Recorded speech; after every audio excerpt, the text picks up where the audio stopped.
So today I'm going to talk a little bit more about people pleasing, codependency. So you're a sufferer of codependency, and a massive trait of yours is to people please. Now, that is such a behavioural technique that goes deep. This is a surface level behaviour. People pleasing is something that we learn to do to get our needs met, from a very, very young age. And just because you've now gained this awareness that, people pleasing means that people won't leave you, they won't reject you, you receive love, you receive care, you create connections around being able to please. And often, you'll be an empathic person. So when you are empathic, it means you have compassion and you are able to relate to how other people are feeling. And when this is all wounded, you're all coming from a wounded perspective, because being empathic is actually a superpower, a massive, massive superpower. But a wounded empath is detrimental to you in so many ways. And the learnt behaviour will be to people please. So it's all combination of stuff. Like I've said to you before, there's layers to this stuff. So you're empathic, you understand, you can relate, you can be compassionate to people, and the people around you massively benefit from this because you do what they need you to do to please them. So you've become aware of, I'm a people pleaser, man. I'm really struggling to, okay, I know what my needs are. I'm codependent, but I've done some work and I understand that I have certain needs and requirements, but I still have this empathy, deep empathy for other people. And my behavioural tactic is to people please. So what do you do with all of this? It's very, very hard. And in fact, at first, it is extremely uncomfortable to put your needs before another person, especially when, at this point, when you've gone through life, being an empathic, codependent people pleaser, most of the people around you, most of the connections around you will have been highly benefiting from this. Very toxic or imbalanced, there's a lot more give coming from you than there is take. You're giving out a lot more than you're getting back. So you start putting in these boundaries or expressing your needs. That is not going to be met in the way that you expect it is. That's the first thing that you need to remember. Like I said, you'll probably lose a lot of people, a lot of friendships, a lot of work colleagues, family members, partners who just don't like this. They benefited so much from you being so wounded and toxic that then you might lose them. The connections might fall apart, and that's nothing to worry about. It's a good thing, a really, really good thing.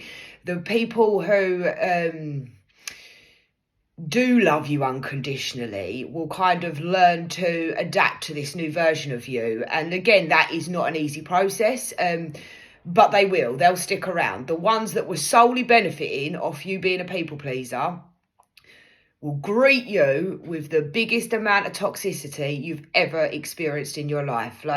They will often start showing very many narcissistic traits. And narcissistic traits are different from someone who's got the narcissistic personality disorder.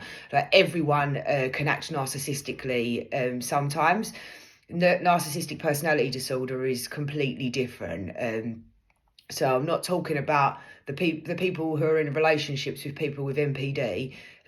You ain't got a chance, mate. There ain't no way you're ever going to get someone with NPD to change. But people who show or use narcissism as a tactic, as a tool, as a defense mechanism, they're just wounded too. They're learned behaviours. They're not to be ruled out, but it doesn't mean that it isn't extremely hurtful. So being a people pleaser means that you you know, it's so uncomfortable. Like you've discovered these needs. You've discovered that this isn't working for me. This connection, like I'm giving. So people often, when you're a people pleaser and you're empathic, you're nice to be around. Imagine it. You're feeling shit about yourself. Yeah, you're having a bad day, or something's gone wrong in your life, or you've got a problem, whether that is in any area of your life. And you've got this wicked, empathic, compassionate people pleaser friend, partner, colleague, family member. Who are you going to call? Them. Because they will instantaneously put all their needs aside and be there for you, be supportive. Even just being in their energy can be nice because they're so compassionate and empathic. You know, they really can relate to you and understand you, and they say and do what you want. And if you've been in these trauma bonds for a long time, these empathic people pleasers will know exactly what you need in that moment. So they will call on you. They will call on you, whether that will be, it might not even be obvious. They might not make it obvious. They might not say they're having a bad day. Sometimes they just phone you and want to dump all of their emotions on you, or they'll ask you to come round, or ask what you're doing, if you want to go and do this, or do you want to go and do that. So many different ways. So they reach out to you. And you're starting to become a bit empowered and be like, do you know what, today I ain't feeling that great, or I'm really busy, or I've got loads to do. Like, I don't know if I'm going to actually be able to squeeze seeing you in today. Or you've even become aware maybe that they're a little bit toxic, and, you know, you don't feel that great after being around them. And you've also noticed it's a one-sided. So for whatever reason, you decide to say, no.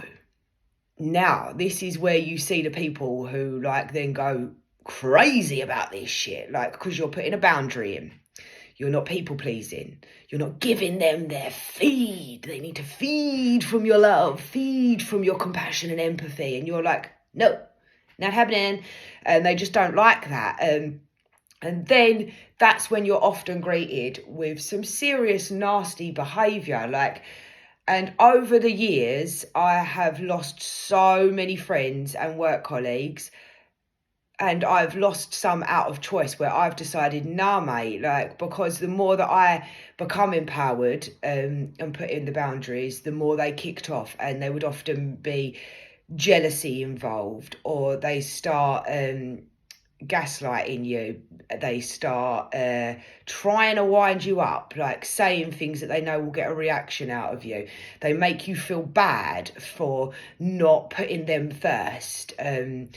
Like, they could kick off and start being toxic, twist the situation. Because again, most of these connections, you've known them for a while, so they know what ticks your boxes too. So, you know, like, the more you're saying this, and when that happens and you're an empathic people pleaser, and if you've got wounding around, you know, if you've been in a narcissistic relationship, you will often start to begin to think, oh, is it my fault? Have I done something wrong?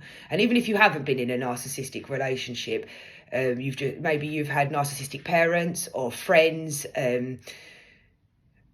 whatever, you kind of start, that's where the self-doubt comes in, and the questioning, and oh God, like, because it hasn't come easy to you, like, your whole life, you know, you've always kind of put other people before you. So you've started like putting down these laws and these, like, just, it could be something as simple as just saying no, or not replying to someone. Like, I'm not being funny, mate. I would, even if someone messaged me, even whatever I was going through, I'd stop and reply to them. Even the jobs that I did, like, when I started enchanting alchemy and still operated very much from a wounded empath, the fact that I like to give so much to the people that I was coaching, the sister circles, the Reiki healing that I was giving, the coaching, it was always me giving beyond my means. And it was feeding, you know, like, there's no point just looking at this from an external point of view. It was feeding me. It was feeding my wounds of being a people pleaser, of being the one to come and rescue, of being able to help everyone. Like, regardless of how someone would treat me in my friendship groups, they'd do treat me in certain ways, or family members, or like partners, whatever. They'd do whatever they wanted, and it was like, ding, ding, ding, ring the bell, and I'd be like, of service. How can I help you? Whether that was, like I say, like, even through my work, like I felt purposeful, I felt needed, I felt good.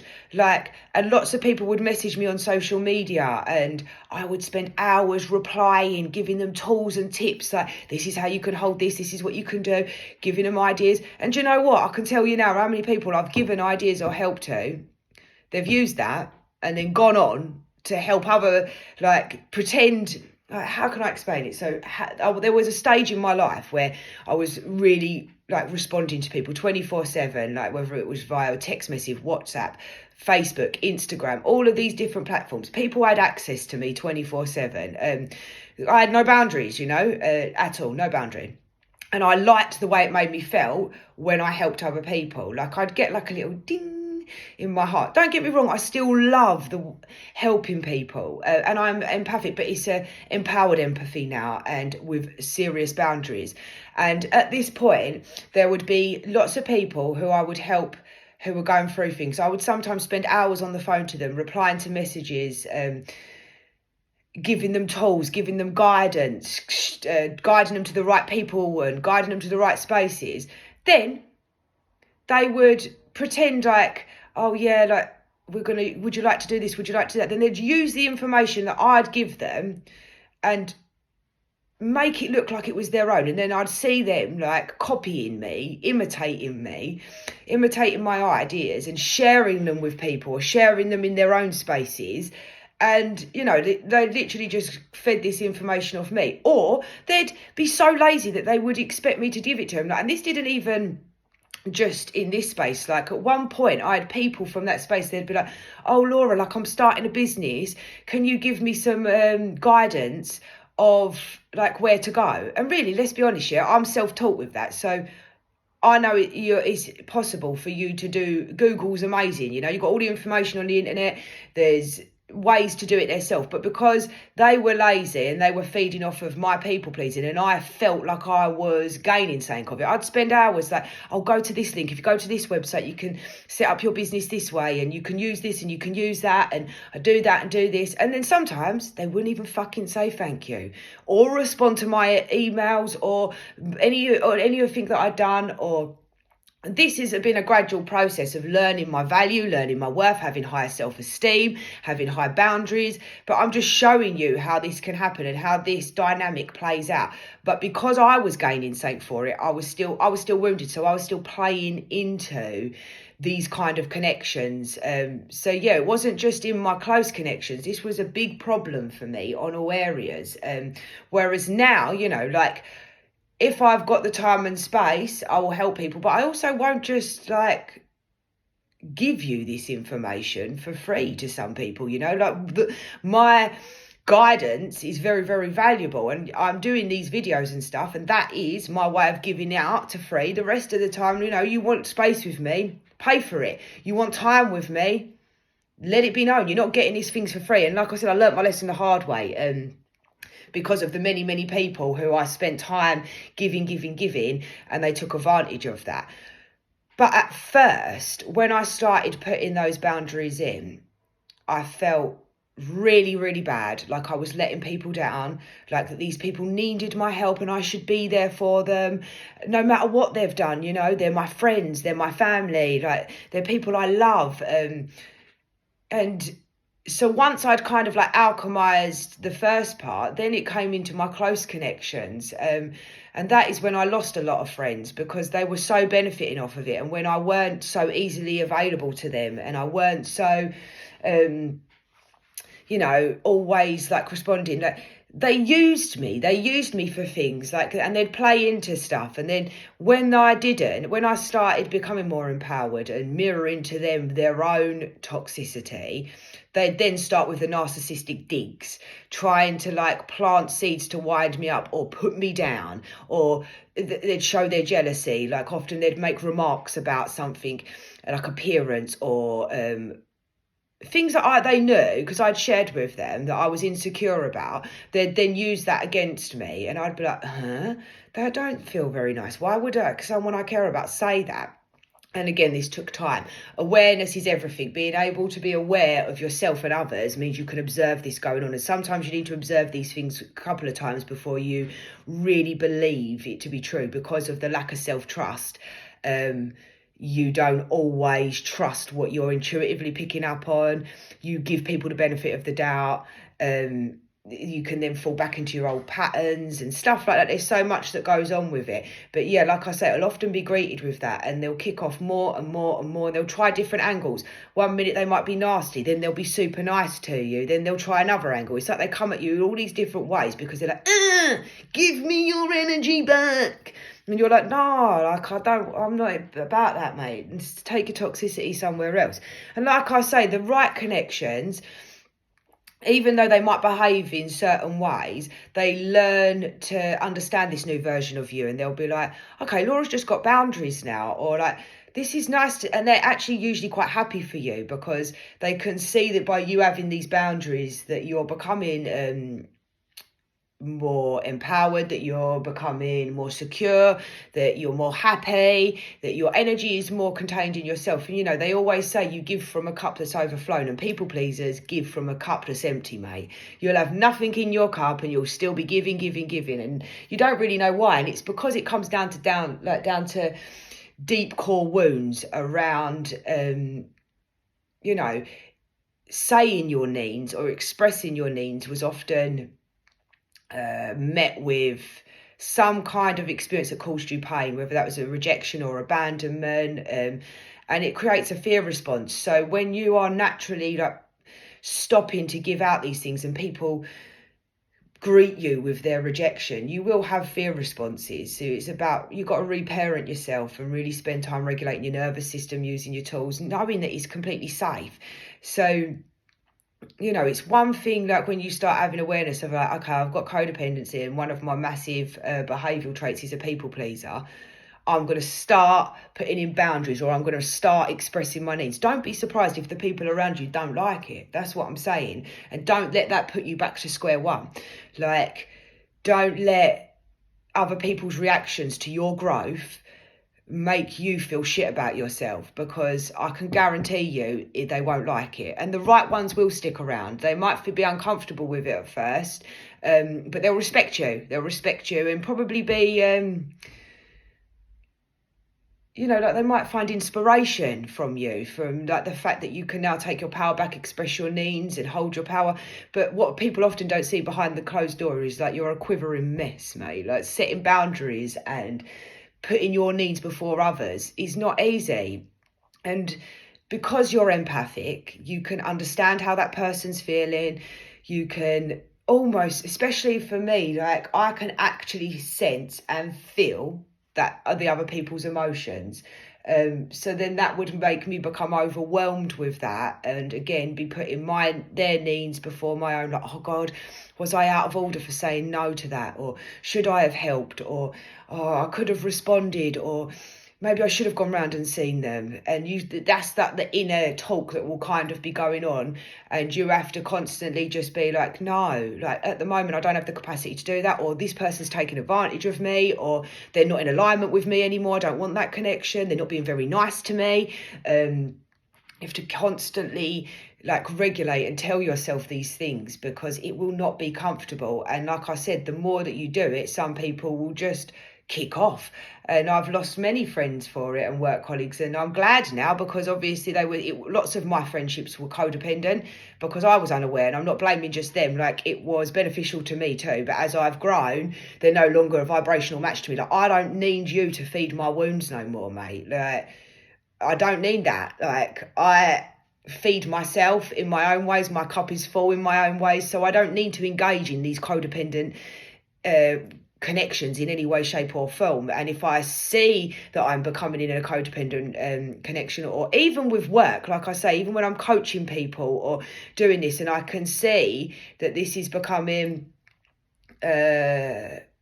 almost unprofessional, then I'll just put a boundary in. And again, that will be oh, Laura's cold, or why didn't she do this, why didn't she do that? Nah, mate, I can see it's becoming codependent, so I'm cutting it out now. I learned my lesson, mate, the hard way, so I wouldn't divulge in that. But there was a time where it did feed my wounds, and left me feeling very resentful towards these people, very sad, very unaligned. And I can't just blame them, because like I say, like, I was the one that was responding. I was the one that was giving them all this free information. I was the one that was there for them no matter what.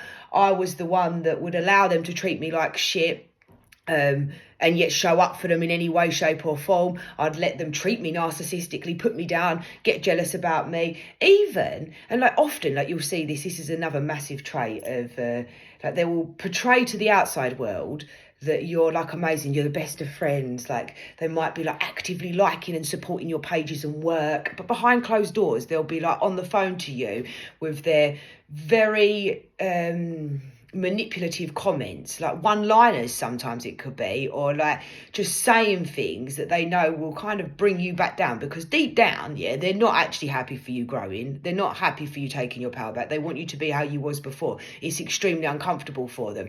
So as an external, you're like, oh yeah, we're so close with this, but behind closed doors, they actually treat you quite badly. So look, this is a very big thing, and it takes a lot of work when you're a people pleaser, because like I say, from a core wound, that is the way you got your needs met. So when you are unlearning this stuff and trying to reparent yourself and give yourself what you need, so that you're not feeding from them, because remember, like I said, you're getting something from them. Like, you need to give yourself whatever you need, so that you don't fall back into the traps of these codependent relationships that are feeding from you being an empathic people pleaser. And the fact that you can relate to them and be compassionate and empathic is amazing. Like I say, it's a superpower. But and I'll tell you now, like, this is one of the reasons that I stayed in my abusive relationship for 19 years, because I could always understand why he was like he was. Completely got it, 100% got it. But to what expense? To me nearly being dead, mentally, emotionally, spiritually, I was fucked. Like, and so what? I can understand that you're like that. So then I allow it. No, that's where I'm saying about people being wounded empaths. Like, you know, whether or not you can relate to someone is irrelevant if you are allowing people to treat you like shit just because you can understand it. So that's a massive thing that you, like, people, I hate it when you see, like, but I'm just so empathic. And I went through this stage. I was like, I'm so empathic. I need to have like energetic protection, and I need to wear these crystals because, you know, I need to do this, and I need to do this and do that. And don't get me wrong. Sometimes, even now, if I go out in certain areas and I'll pick up on so much energy, I do have to come home and have like a cleansing bath or a spiritual bath to cleanse my energy, because I'll still be taking it on board if I go somewhere. But again, that's less and less, really, because I don't take on people's stuff anymore. Like, and if I can relate to them and help them, that's good. If I can relate to them and they're taking the piss out of me, see you later, mate. I don't give a shit what your pain is or what you're going through. If you're treating people badly because of that, then I'm not going to just sit there and allow you to continuously do that. That doesn't mean that, you know, you can express it, you verbalise it. You don't just have to cut people off. Like, you can explain to them, try to say to them that you're doing this, you're doing that. Like, this isn't very nice for me when you do that. Or sometimes I feel like you behave in this way or that way.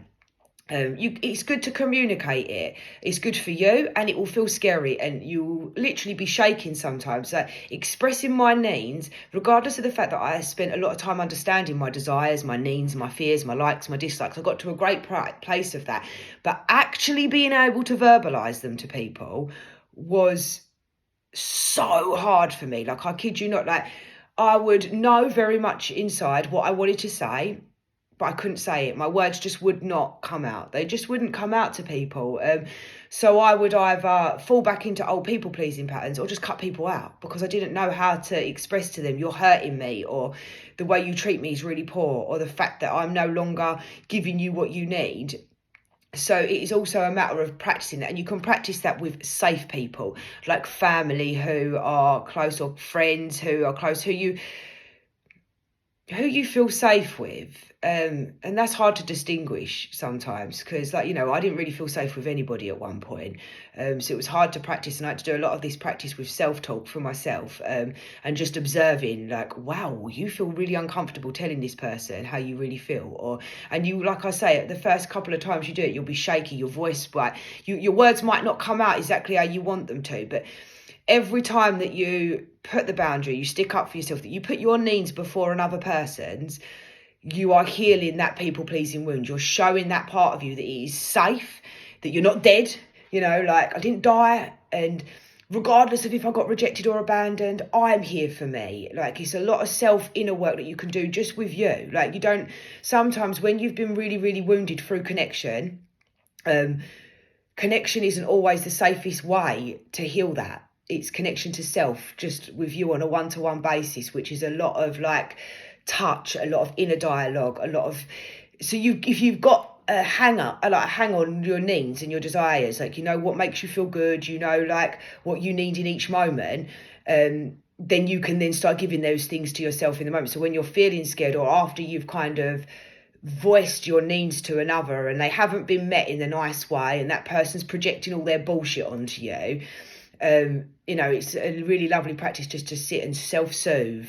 Like, you can do some really deep breathing work, you can do touch, physical touch, like self-massage, have a nice bath, lots of inner talk. It is safe for you to express your needs, it is safe for you to have desires, it is safe for you to put boundaries in. It's okay for you to not be available for everyone 24/7. It's okay for you to be perceived as the villain. It's okay for you to hurt people. It's okay for you to make mistakes too, because, you know, like, you don't want to make mistakes because you don't want to hurt people, but everyone is going to hurt someone, you know, like, we all make mistakes. And sometimes you won't be perfect. Sometimes you will be the one that's hurting someone else. But you need to know that that's okay, as long as you can own that. If you're able to, if you've got a high level of awareness and you can see, like, do you know what, I behaved in this certain way, or I've done this and I've done that.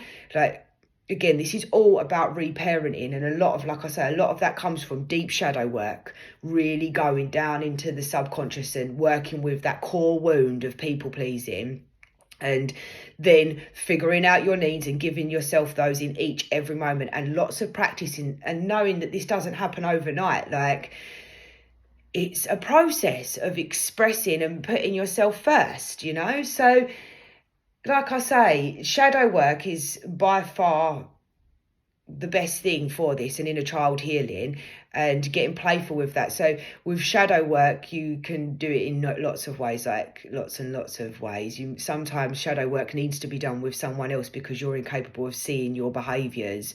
Like, you know, we don't like looking at ourselves. It's very easy for us, like I said to you at the beginning, it's very easy for me to go, this person treated me bad, that person treated me bad, but in hindsight, you know, like, I was gaining a lot from those connections because it was feeding my wounds, feeding my codependency, feeding my people pleasing.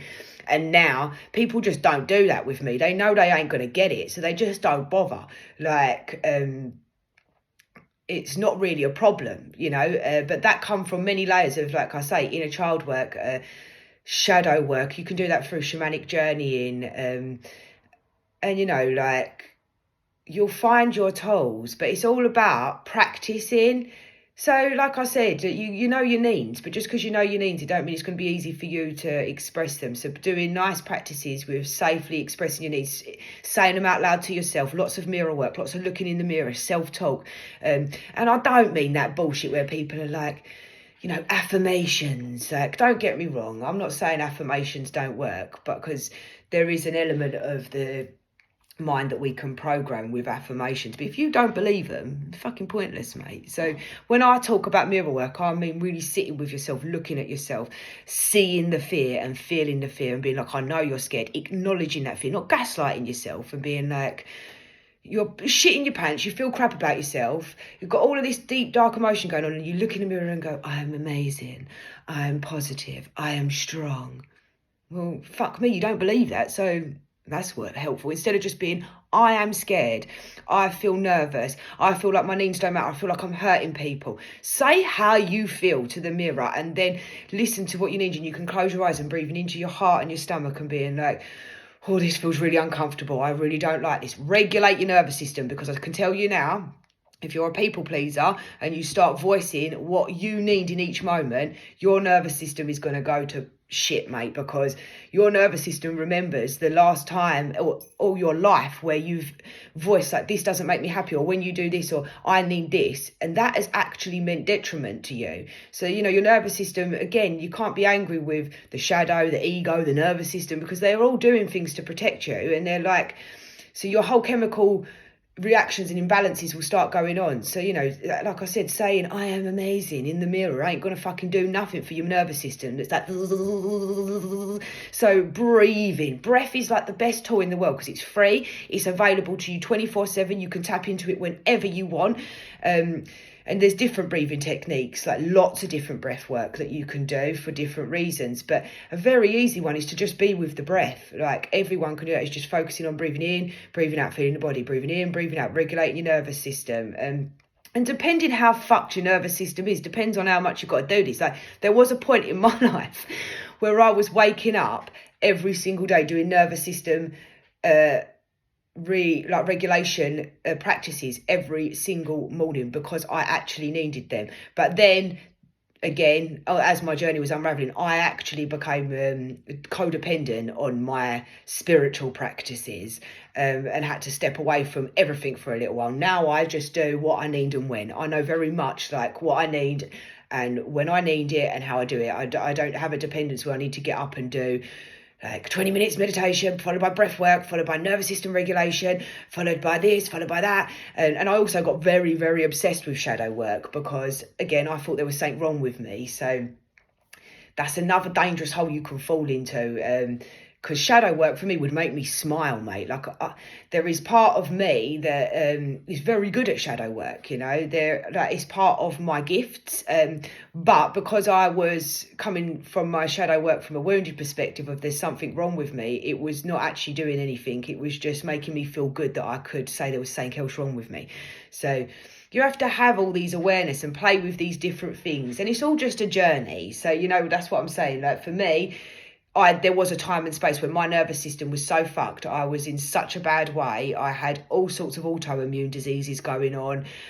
All of my systems weren't working properly. I was mentally, physically and emotionally in a very bad way. So I really needed to do these very much as a structured practice. But, you know, it's very important to try these practices, but really homing in and like spending time just getting to know you is, again, how many times I express this, because now I am able to be like, oh, today, and sometimes just waking up and saying, how am I feeling today? Giving yourself space to feel how you're feeling, not getting up and being like, I am love, I'm amazing, positive affirmations, not getting up and being like, I need to do breath work, I don't like how I feel. Just getting up and being like, I feel a bit weird today. Oh, I feel a bit strange. Okay, I'm just going to sit with that feeling. Just going to sit with that. And then that's when you can kind of bring the practices in and, you know, navigate it a little bit better, not from a wounded perspective of I need to get rid of what I'm feeling and what I'm thinking, because you're not going to, and it is going to feel very uncomfortable when you start pushing yourself out of your comfort zone from a place where you've always been. So this is just a bit of insight on people pleasing, empathy, and some of the things that you can do to help you as you navigate through this, as you navigate speaking up about your needs, putting boundaries in, not being a wounded empath no more, you know, understanding that you will lose a lot of connections. That's going to happen. Like, that's quite normal. But, you know, like I now have connections in my life where we both come and there's an equal give or take, because there's always going to be times where you need to be the one that's helping someone, but they kind of, it's equal. Like I say, then when you need it, they're there for you. Because lots of my friendships were like, I was being there 24/7 for people. Then on the days when I needed someone, I literally can tell you, I'd be having weeks and weeks and weeks on end of like helping my friend through loads of shit, listening to her problems, giving her guidance, just holding space for her. Then one day I'd be like, oh, do you know what? I've had a really bad day today. Guarantee you she'd be like, oh, I've got to go. I'll call you back. I'm really busy. Or like they'd be like, not answer your message. Or they'd say, oh, why didn't you tell me that you was going through something? Well, why would I tell you? Because every time I do tell you, you're never there for me. You've always got something else going on, but you're all right for me to just be there for you all the time. So that's what I'm saying. Like, you will lose a lot of connections. And that's okay too, because like I say, you'll find better connections, more aligned connections. There is people who are coming from it at the same vibration at you, as the same space as you, and they want to be there for you just as much as you want to be there for them, because connection is very healing. It's just that when you've only engaged in very wounded connections or very toxic, and you've only connected, it's not just about the other people, you've only connected in a wounded, toxic way. It's hard to believe that there's people out there that are like that. I genuinely didn't believe that. And until I fully alchemized the fact that I was more attracted to wounded friendships and toxic feminine and those kind of connections, and that was a very deep shamanic journey that I'll share next time. Very deep. That's where my tattoo come from. And that journey, when I finally did that final layer of it, like I no longer really felt the need to divulge in those connections. So it's all a bit of a journey, and this is the bit I'm sharing with you today.